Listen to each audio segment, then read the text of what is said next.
Ladies and gentlemen, good day and welcome to RR Kabel Limited Q3 FY26 earnings conference call hosted by MUFG Time.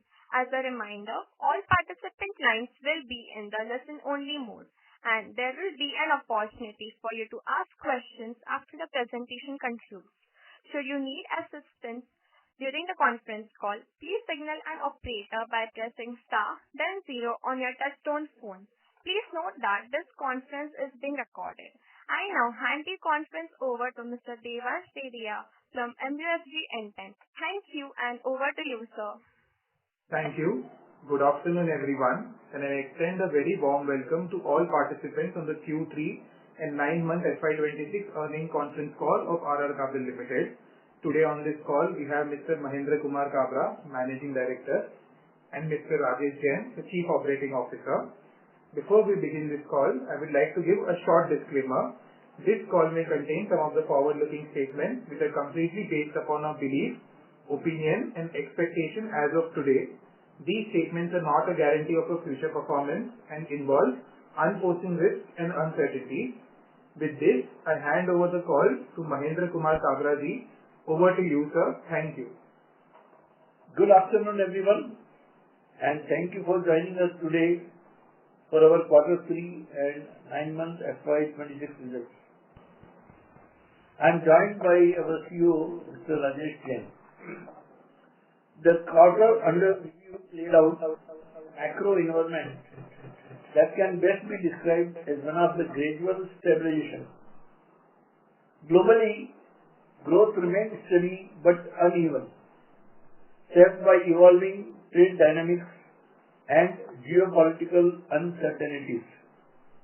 While these factors continue to influence global supply chains, the broader environment shows signs of normalization rather than disruption, which helps restore a degree of predictability for businesses. Against this backdrop, India continued to stand out, supported by the strength of its domestic growth drivers. The economy has maintained momentum across consumption, investment, and manufacturing, providing a solid foundation for sectors linked to infrastructure, housing, and electrification. Encouragingly, domestic consumption showed visible improvement during the period, supported by better household confidence and post-tax income normalization, which also reflected in stronger demand across construction-linked categories. Financial conditions also turned more supportive during the period, easing inflation and economic monetary strength improved credit availability, which is beginning to translate into higher economic activities across multiple sectors. These developments are particularly relevant for industries like ours that are closely aligned with long-cycle infrastructure and urban development. Against this improving macro backdrop, we are pleased with how the business performed. At a consolidated level, we delivered our strongest ever 9-month performance in terms of revenue, operating profitability, and profit after tax. This was largely driven by the continuous strength of our wire and cable businesses and a disciplined approach to execution across the organization.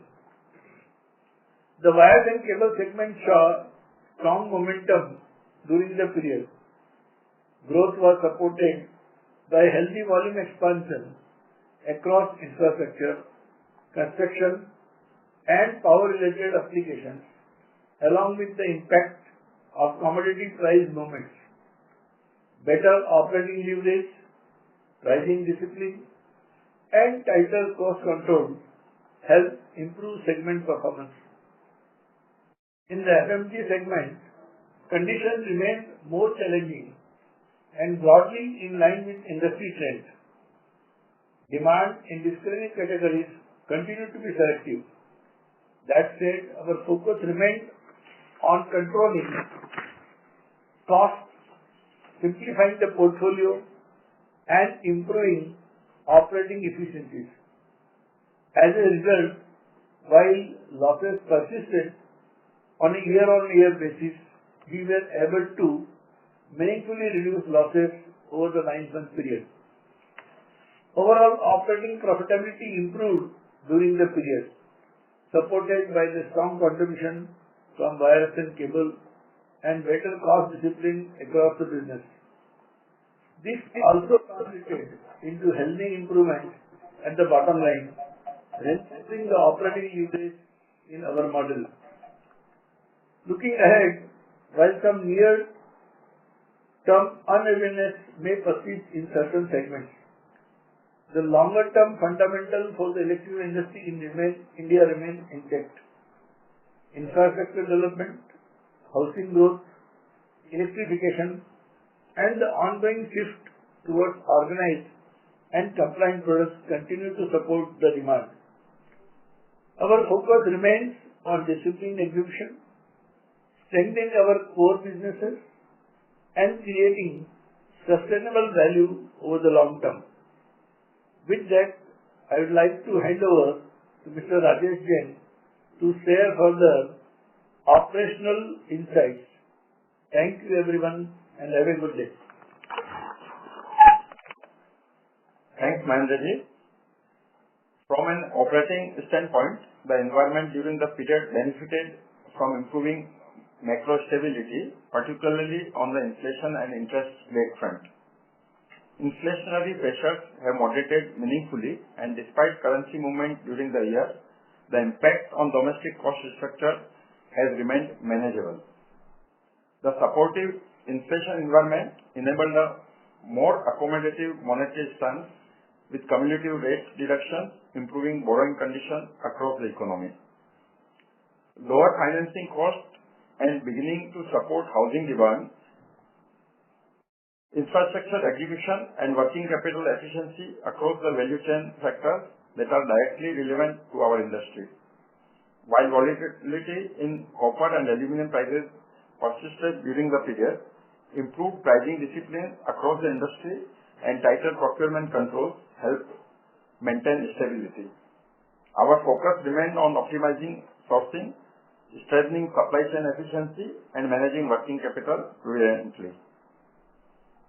In this environment, RR Kabel delivered a strong operating performance during the quarter as well as over the 9-month period.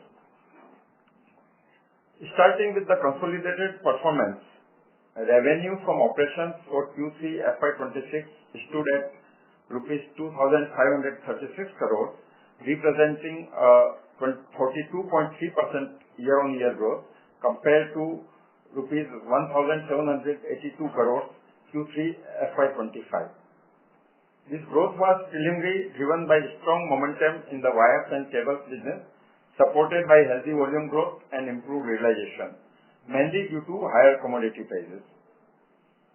For the 9-month FY26, consolidated revenue stood at rupees 6,758 crores, up by 25.1% year-on-year, marking the highest ever 9-month revenue for the company as compared to rupees 5,400 crores in 9 months FY25. This growth reflects sustained demand across infrastructure and construction-linked segments and disciplined execution across the business. On the profitability front, EBITDA for Q3 FY26 increased to rupees 206 crores and 86% year-on-year growth compared to rupees 111 crores in Q3 FY25. EBITDA margins improved on the back of operating leverage, better cost absorption, and continued focus on procurement and execution efficiency, despite volatility in raw material prices. For 9 months FY26, EBITDA stood at rupees 526 crores, up 80% year-on-year as compared to rupees 292 crores in 9 months FY25, once again representing the highest ever EBITDA for any 9-month period. Moving to the bottom line, Profit after tax for Q3 FY26 stood at rupees 118 crores, registering a 72.4% year-on-year increase as compared to rupees 69 crores in Q3 FY25. For 9 months FY26, PAT came in at rupees 324 crores, up 77.7% year-on-year, marking the highest ever 9-month PAT in the company's history as compared to rupees 183 crores in 9 months FY25. Coming to the segment performance, the wire and cable business continued to remain the primary growth engine for the company. Segment revenue grew by 48.6% year-on-year during Q3 FY26 at rupees 2,293 crores as compared to rupees 1,543 crores in Q3 FY25, driven by a robust 30% overall volume growth, led by stronger domestic demand alongside healthy export growth. The company continues to enjoy a dominant position in the export market, supported by scale, quality certification, and long-standing customer relationships.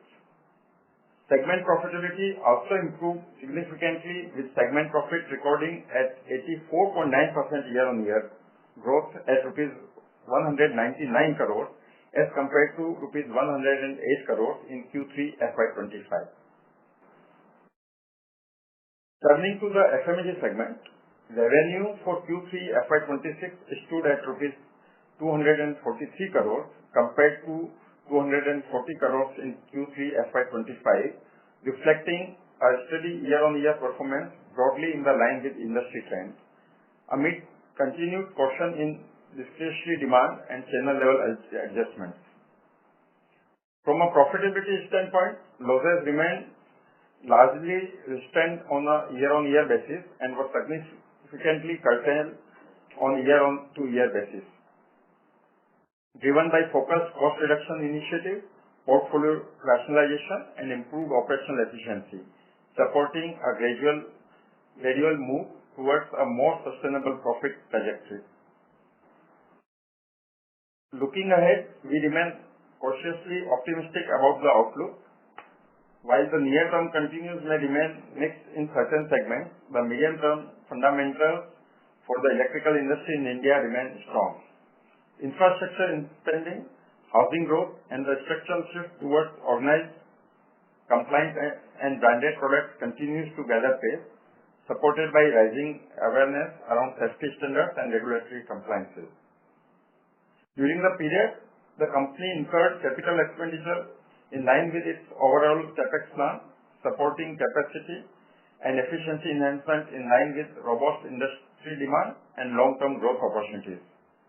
On manufacturing scale, quality assurance processes and distribution reach position us well to benefit from this transition. The company's performance remains aligned with the objective of Project RISE on 3-year strategic roadmap, and we remain firmly on track to achieve the stated milestones. We will remain focused on disciplined execution, operational excellence, and strengthening our competitive position across the business. With this, I will request to open the floor for questions and answers. Thank you very much. We will now begin the question and answer session. Anyone who wishes to ask a question may press star and 1 on their touchtone telephone. If you wish to remove yourself from the question queue, you may press star and 2. Participants are requested to use handsets while asking a question. Ladies and gentlemen, we will wait for a moment while the question queue assembles.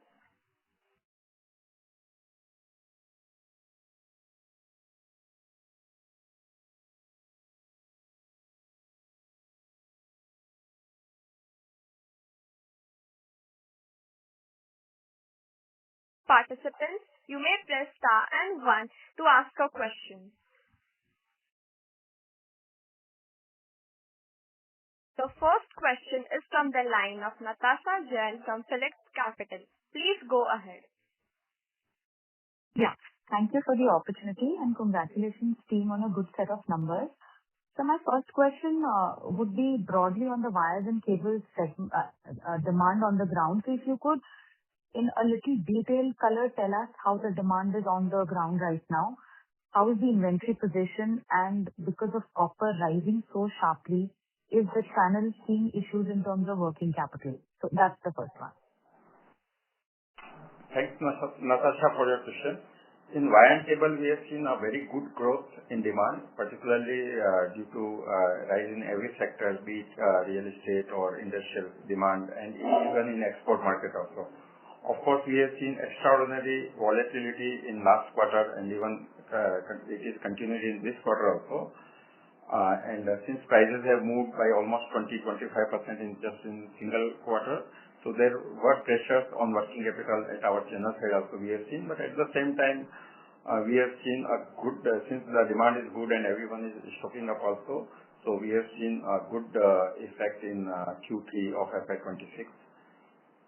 At the same time, since this volatility is there, and this is like a huge volatility, what we have seen either in upper side also or in reducing side also.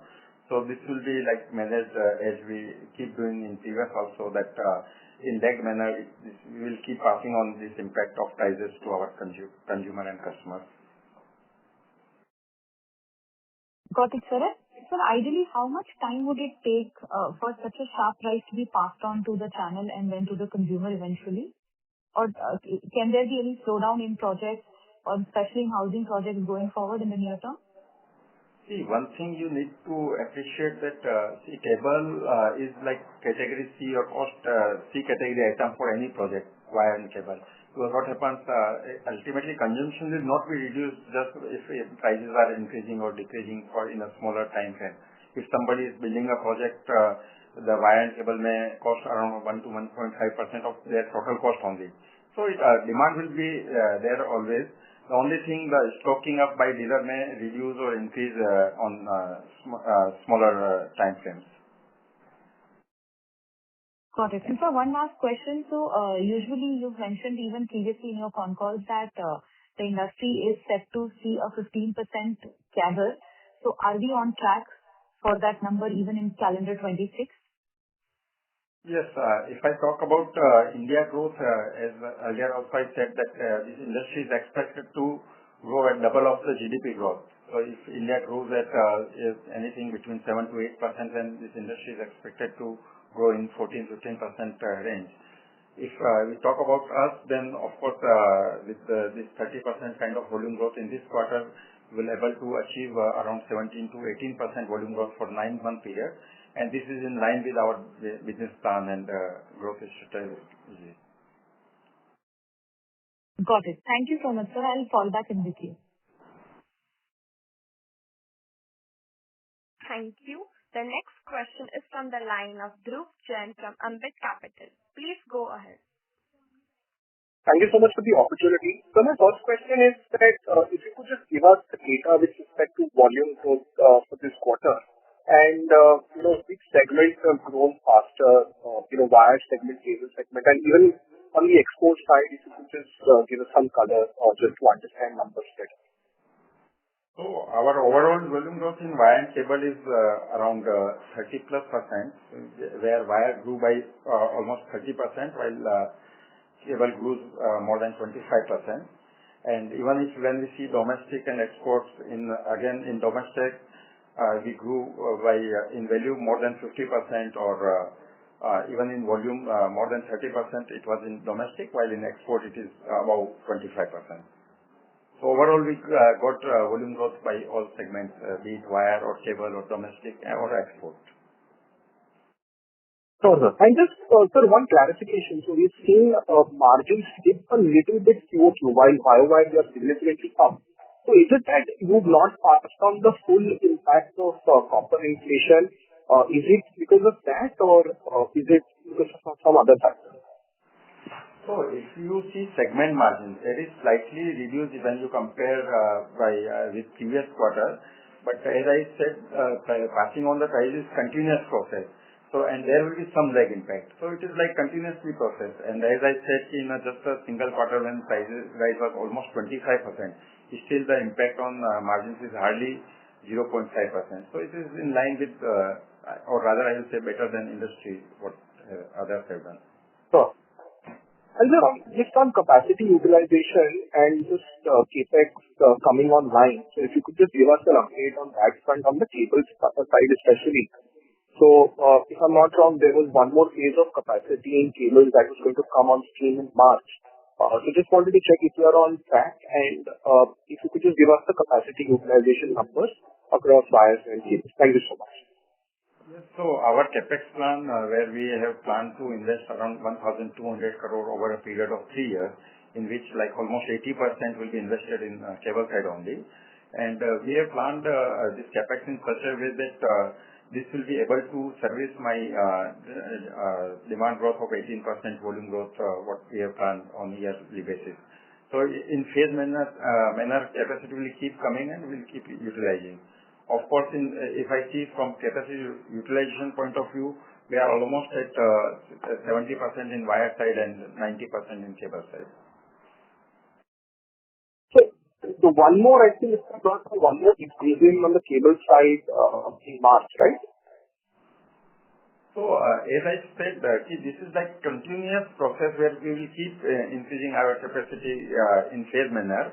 So like it is not one day overnight that I will full phase double my capacity or something like that. So it will keep coming, and we are on track of our overall this fixed assets and capitalization plan. Okay, so thank you so much and all the best. Thank you. The next question is from the line of Ashish Kanodia from Citibank. Please go ahead. Yeah, thank you, sir. So just on the price hike, if you can quantify, how much of the price hike you were able to pass on in 3Q. So, for example, given how the copper prices has moved, assuming let's say you wanted to take it needed 20% price hike, how much of it has you passed on already in 3Q?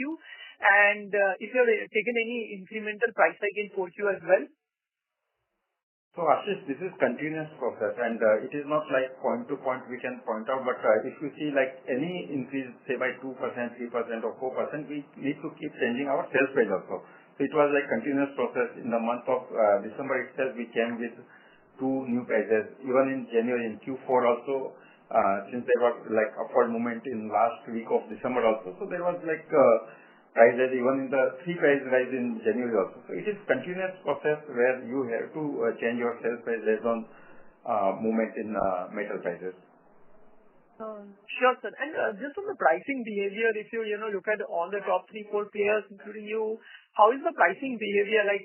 Given typically if normally we have seen price hike only once a year, so now when you are taking once a month, now when you are taking 2 or 3 price hike, is it like industry phenomena, or are you seeing some players behaving very differently in terms of being aggressive?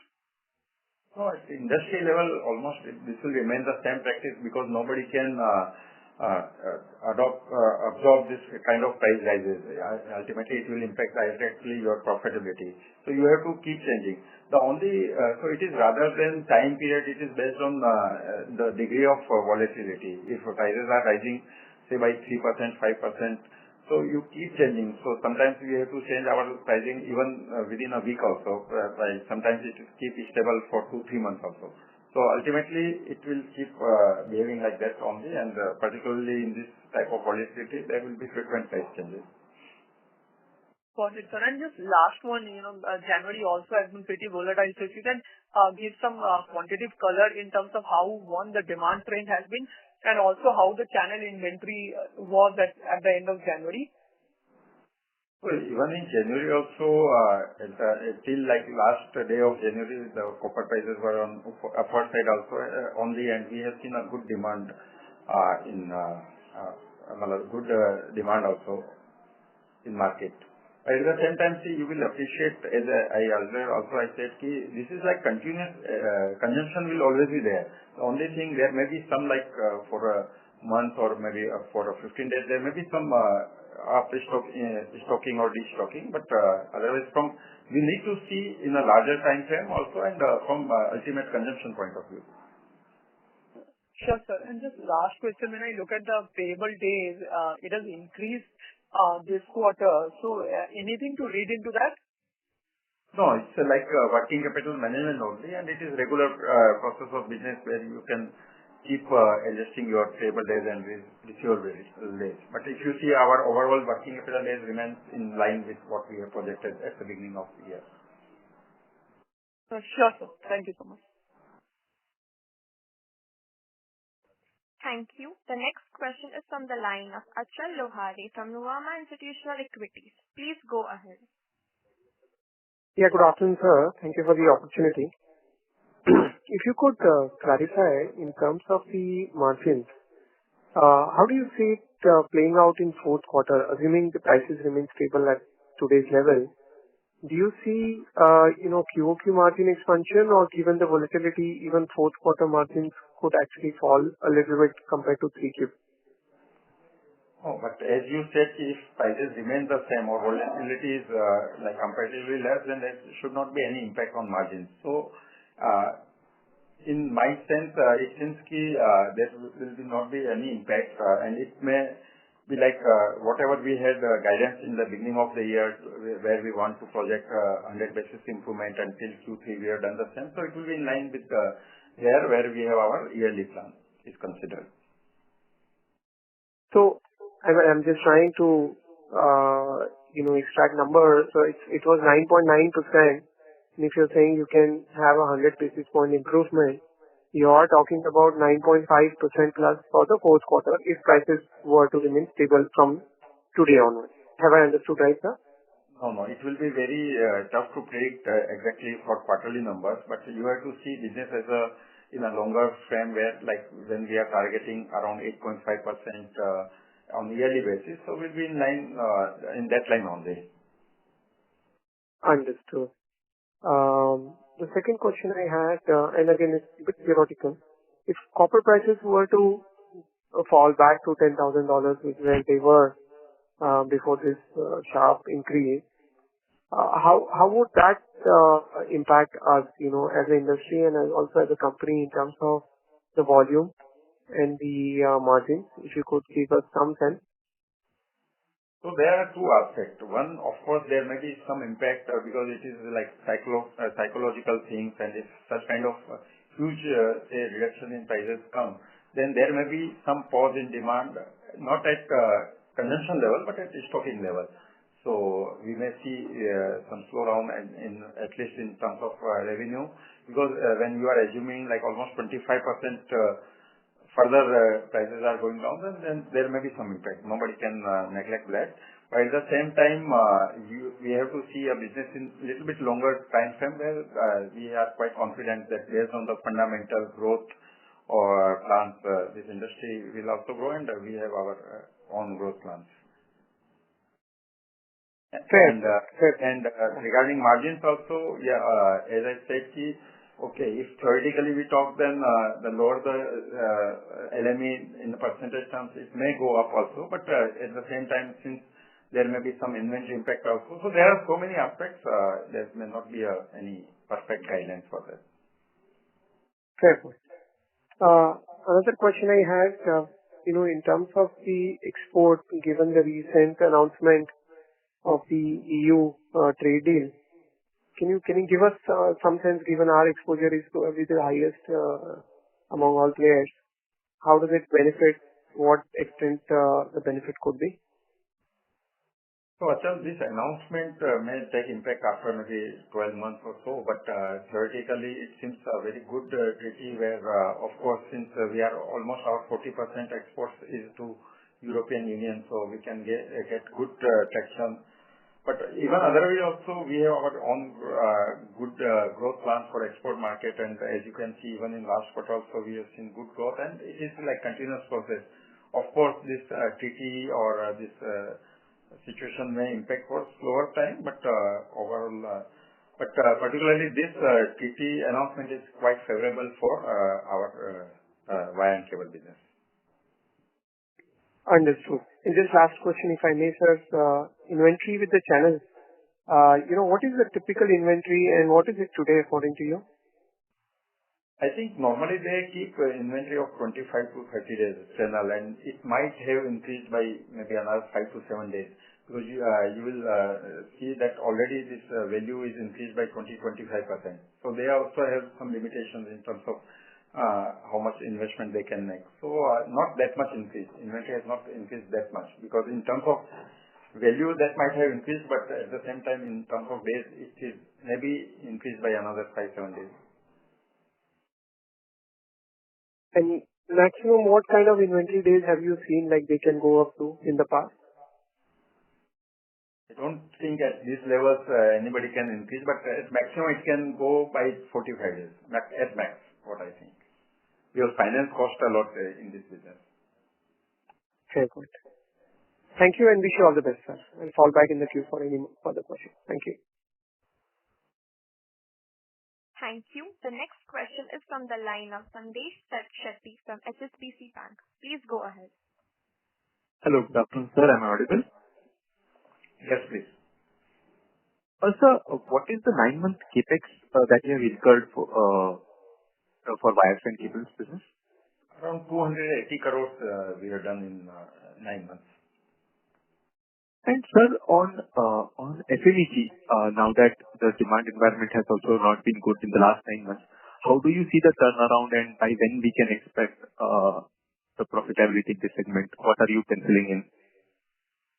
Yeah, of course, this 9 months we have seen the season was not good, particularly for fan also, and that is the reason that we are at a flat for 9 month level also.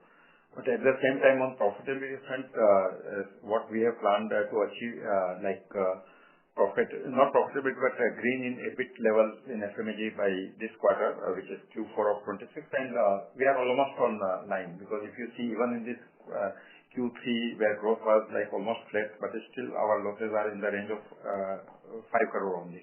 So we are quite hopeful to achieve break even in this quarter. And sir, last question on exports. There has been a good pickup in exports for you. Do you see this momentum continuing further? And how is the mix in exports, wires versus cables? Yes, we have seen a very good traction in demand in exports, and it is not by one country, but by all countries where we are exporting. And it will remain there, because export was always our focus area, and in future also we are developing new geography as well as new product line also. We are improving our and expanding our cable manufacturing capacity also. So till now our exports are also almost in the range of 70-30 only, but now more growth will come from cable side only, looking to our expansion plan, looking to our approval and sales efforts also. That's it from my side, sir. Thank you and all the best. Thank you. The next question is from the line of Vidit Trivedi from Asian Market Securities. Please go ahead. Yeah, hi sir. Thank you for the opportunity and congratulations on great set of numbers. I understand the price hike in the domestic market is, you release a new price list and it is affected from that day. I wanted to understand how do you account for the same in the exports order, because as you have mentioned that 70% of exports are in the wires category. So how do you do that? There it is more easy, because there we have 100% back-to-back mechanism, like whatever my customer wants to buy either on monthly average or fortnightly average or weekly average. So we also book back-to-back. So there is no risk at all in terms of profitability, and it is maintained in that way.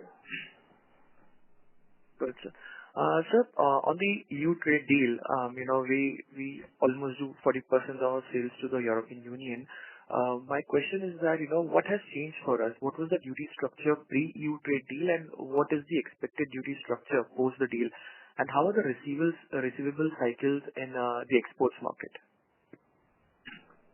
So if we talk about EU custom duty and everything, then the rate of tariff was around 3.7% in EU for wire and cable, which will become zero.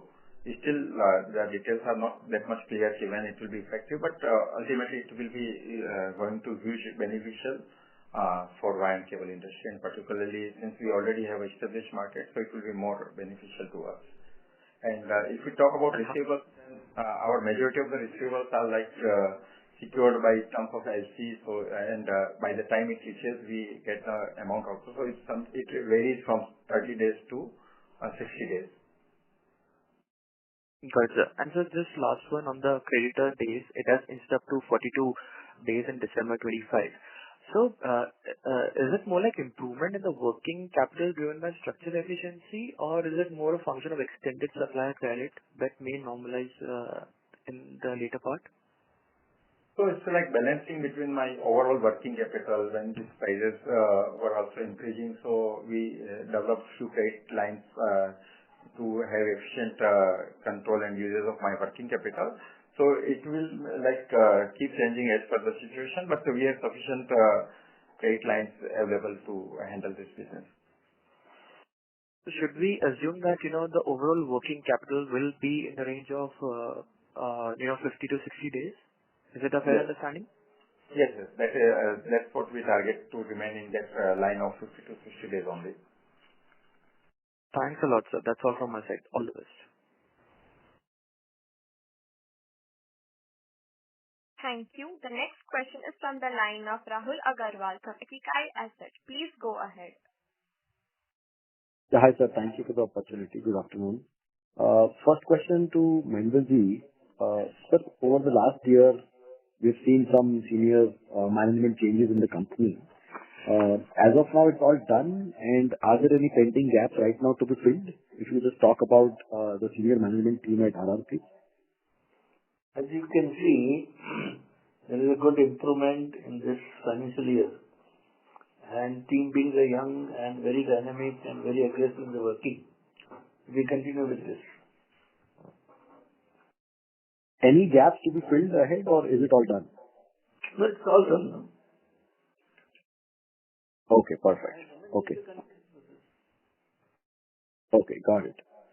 Second question was to Rajeshji. Sir, when I'm looking at staff cost on a consolidated basis, it's looking like flattening out despite we going through decent amount of capex and expansions in the plant. I just wanted to understand how should we look at this 400 crores odd annual staff cost? Is it going to be more, because of automated plants, the hiring is lesser and hence incrementally going to be more inflation increase, or there is some one-off here? No. So this is again, a continuous process where you keep automation in the process and how we can get best efficiency of not only of manpower, but even at plant and machinery level also. So focus will remain there. At the same time, of course, we have to meet whatever there will be increased demand in manpower due to my capacity expansion. So it will be tough to figure out in terms of numbers, but it will remain in line, or rather it will improve in percentage terms only as our scale goes up. Okay, got it. And is it possible to share the operating cash flow number for 9 months, the absolute number? That is not handy with me, but yes, the main thing that our working capital days are almost, you have seen at stable at 56 days only. And other than that, for 9 months, our capex is almost 260 to 280 crores. So other things are within parameters only. Got it, sir. Just in terms of margins and growth rates, in terms of the outlook for exports over a medium term, I understand right now we're going through a lot of growth because the environment outside is also great. Copper is seeing inflation, so pricing growth is higher. But where do you think the export growth should stabilize for us on a 3-year basis? So overall, we are quite hopeful and that export will do much better. Looking to even at India level, when you see the growth opportunities are many more there. Though temporary, there may be some impact due to this tariff instability, but still, even we see quite hopeful that US market will also open up for us. So there we have solid growth fundamentals where cable exports will also increase for Indian markets, Indian players. Will it be higher than India growth over the next 3 years, or it should be similar growth? It seems export can do much better. At least for us, we are quite hopeful. Maybe a little bit better than domestic growth, but we are quite hopeful for all the markets, all product categories. Got it, sir. And last question on the margins. I think 9 months the margins have been extremely good on the operate console EBITDA margin I'm talking about. I think we're planning for 100 basis expansion. We've got much more. I think because of op level, maybe there is some bit of inventory gains here as well. Just in terms of outlook for 27 and 28, should we budget like 8.5% is the same range, or you think that we are running ahead of our guidance of 100 basis expansion every year? So we are planning to improve by another 100 basis points on every year. So like by FY28, we are targeting like double-digit 10.5% kind of EBIT margins in our wire and cable business. So we are on track, and it will really remain in that range only. Okay. Right, sir. Thank you so much. All the best and congratulations. Pretty good set for the quarter. Thank you. Thank you. Thank you. The next question is from the line of Karan Kamdar from Choice Institutional Equities. Please go ahead, sir. Hello. Thank you for the opportunity. Sir, what I wanted to know is, what is our strategy for increasing our B2B sales? I believe that is a large chunk. And what is the split especially in the cables and wires segment for B2B and B2C? So if you see, till now our majority area where since we started our journey from wire and still revenue is coming from 70% revenue is coming from wire side, it says that we are very strong in B2C category, B2C type of the business. At the same time, if you see our capex plan, even if you see industry trend, where we know that almost 65% business is contributed by cable segment, and that is the reason that we have made a plan to have huge capex in B2B category. And at the same time, whatever capabilities we have built in B2B, we will expand that capabilities. You know, there are so many areas, particularly in power cable, where huge big contractors are there. We need to expand our B2B dealer network also. So we are working on that, and we are in line so that we can achieve these growth plans by making a good B2B sales side also. Okay, sir. Thank you. Sir, any plans? What is our plan for the FMEG segment? What kind of figure are we expecting over the next 3 years? And how big is the business that we are expecting? So we are expecting to grow in FMEG side at 25%, since our base is small, and we are targeting to achieve break-even at EBIT level in this quarter itself. So it seems by FY28 we can achieve margins of EBIT margins in the range of 5 to 6% in FMEG segment also. So one last question, if I can see, any plans to sort of start job work or something like that in the FMEG space? Or do you only plan to do consumer? No, we are doing only consumer business. And see, we have, as per our plan right now, we have 1/3 in-house facility and even 2/3 we are doing outsourcing only. So there is no question of doing job work for others. Okay. Thank you so much. Thank you. All the best. Thank you. The next question is from the line of Bala Subramaniam from Arihan Capital. Please go ahead. Good afternoon, sir. Thank you so much for the opportunity. Sir, on that FMEG side, how much percentage revenues comes from premium and mid-premium side? And if you could break down what percentage of revenue comes from premium and mid-premium and economy side? And what are the SKUs planning to launch in coming quarters? What are the products? And how much R&D they are planning to spend for FMEG side? And lastly, we have strong presence into north and west and some presence into east, and the south is still underpenetrated. And what is the plan to ramp up the South India presence? And yes, sir. Yeah, thanks, Bala. So first, if I see in FMEG revenue by product category, then almost 50% of revenue comes from fan side, while 32% from lighting and the rest 18% from appliances and switchgear. And if we see from from premiumization point of view, almost like 20% revenue is coming from premium and mid-premium category, which is very healthy percentage even if you see at industry level. And that is the reason that we have seen good improvement or rather reduction in losses in this 9 months also. Going forward also, like as you said, we are good in FMEG business in north and east side. But since we have overall growth plan at India level, so we are trying to establish a dealer distributor network in South also for FMEG business. Okay, sir.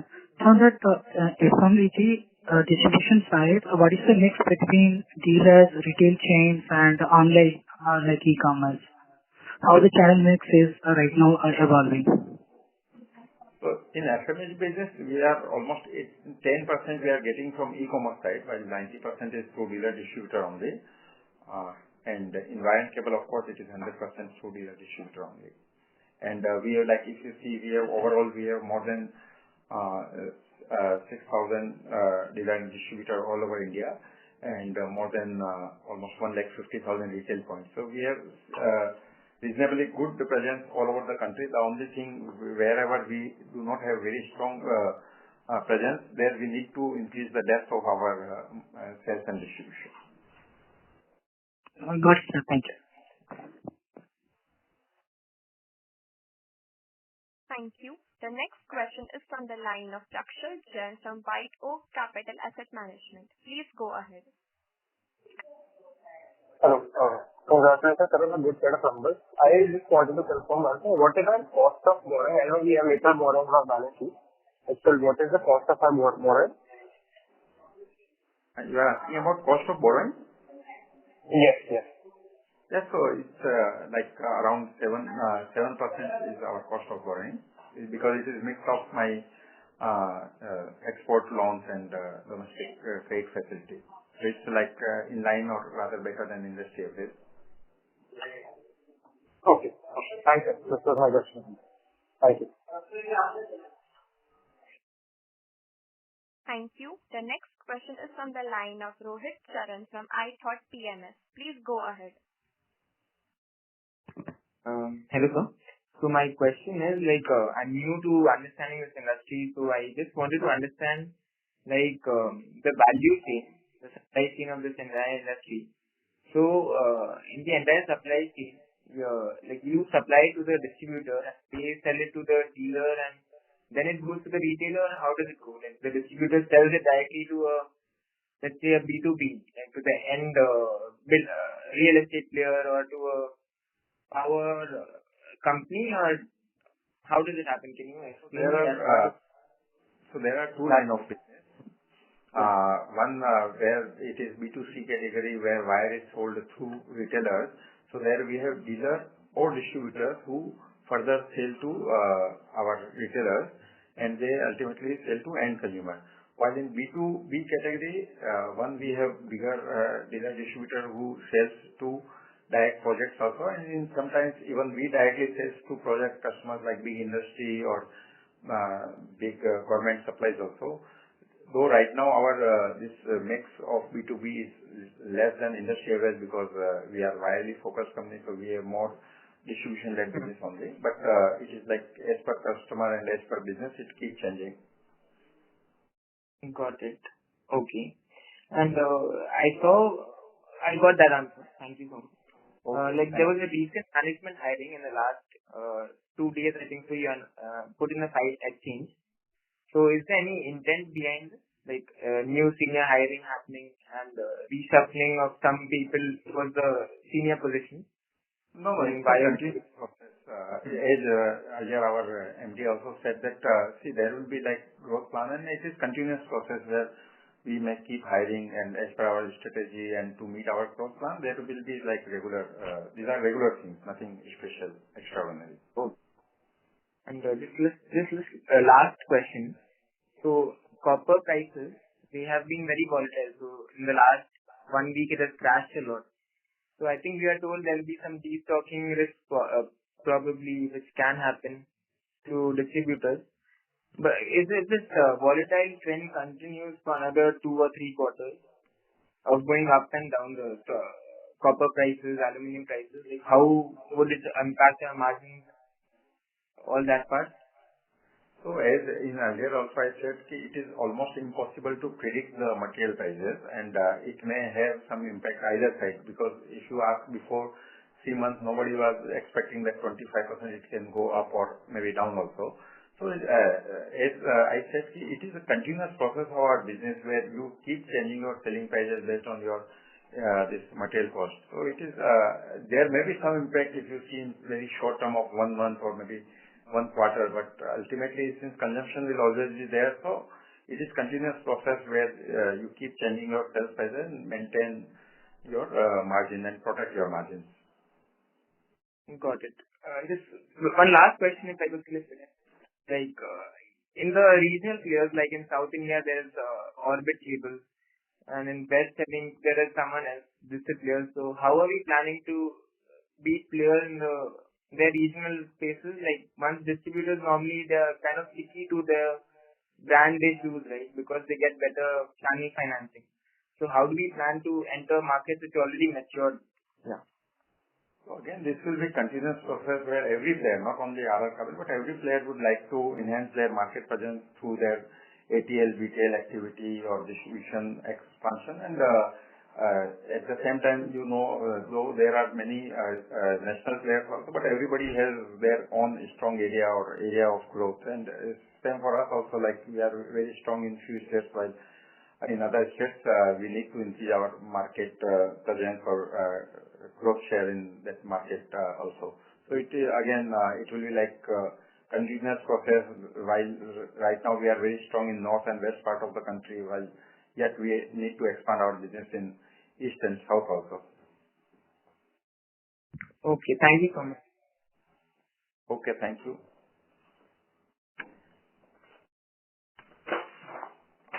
Thank you. Ladies and gentlemen, in the interest of time, this was the last question. I now hand the conference over to the management for closing comments. Thank you everyone for taking some time out to participate in this call. In case of any queries, reach out to us or our investor relationship agency, MUFG Investor Relations. We wish you all the best and hope to interact with you soon. Thank you so much.